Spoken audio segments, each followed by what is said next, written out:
நான் உதய்பூர்ல உள்ள ஐடிசி அப்படின்ற பேலஸ்ல தான் நடக்க போகுது. முக்கியமா இவங்களோட மேரேஜுக்கு நிறைய ரூல்ஸ் வந்து கொடுத்துருக்காங்க.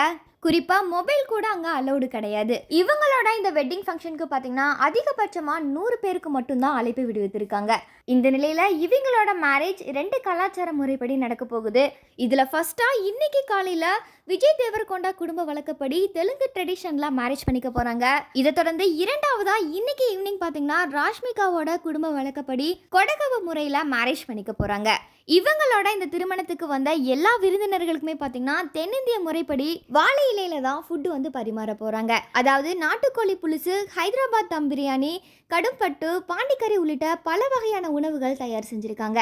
இதை தொடர்ந்து இவங்களோட மேரேஜ்ல முக்கியமான சில பிரபலங்கள் வந்து கலந்துக்கிட்டாங்க. அதுல யார் யாருன்னு பாத்தீங்கன்னா ஆக்டர் சமந்தா, இயக்குனர் பூரி ஜெகநாத், சந்தீப் ரெட்டி, ரன்பீர் கபூர் மற்றும் ஆலியா பட், அல்லு அர்ஜுன், ஸ்னேகா ரெட்டி உள்ளிட்ட இந்த பிரபலங்கள் எல்லாருமே இவங்களோட மேரேஜில் கலந்துக்கிட்டாங்க. மேரேஜில் கலந்துக்கிட்ட எல்லா விருந்தினர்களுக்குமே ரிட்டன் கிஃப்ட் வந்து கொடுக்க போகிறாங்க.